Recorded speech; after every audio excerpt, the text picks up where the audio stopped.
আসসালামু আলাইকুম ওয়া রাহমাতুল্লাহ। আজকে আমরা ফলা নিয়ে আলোচনা করব। স্বাভাবিকভাবেই নিয়ম-কানুন মুখস্থ করতে গেলে আমাদের একটু বিরক্তি বোধ হয়। এই বিরক্তি বোধ এড়ানোর জন্য আজ আমরা নতুন একটি কৌশলে ফলার নিয়ম শিখব। আমাদের আজকের ৩ টি কথা হলো হবে না, হবে, দিত্য হবে। আপনি এই ৩ টি কথা খুব ভালোভাবে মনে রাখবেন।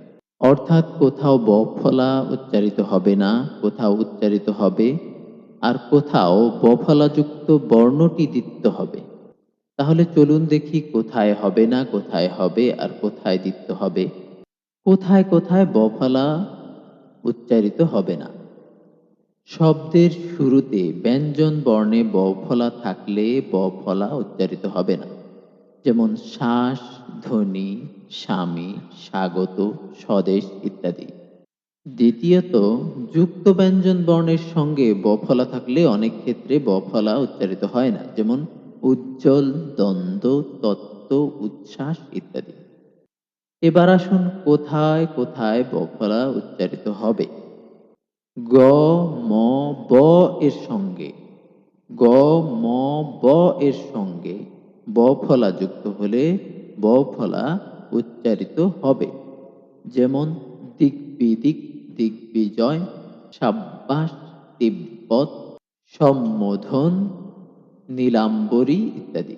দ্বিতীয়ত, উপসর্গ যোগে গঠিত শব্দের দ এর সঙ্গে ফলা যুক্ত হলে তা উচ্চারিত হয়। যেমন উদ্বেগ, উদ্বোধক, উদ্বিগ্ন ইত্যাদি। এরপর আসুন আমাদের শেষ কথায় দিত্য হবে। শুধুমাত্র একটি জায়গায় ফলা যুক্ত বর্ণটি দিত্য হয়। শব্দের মধ্যে বা শেষে ফলা থাকলে ফলা যুক্ত বর্ণটি দুইবার উচ্চারিত হয়। এইখানে খেয়াল রাখবেন ফলা উচ্চারিত হচ্ছে না, কিন্তু ফলা যে বর্ণের সঙ্গে যুক্ত হচ্ছে সেই বর্ণটি দুইবার উচ্চারণ হচ্ছে।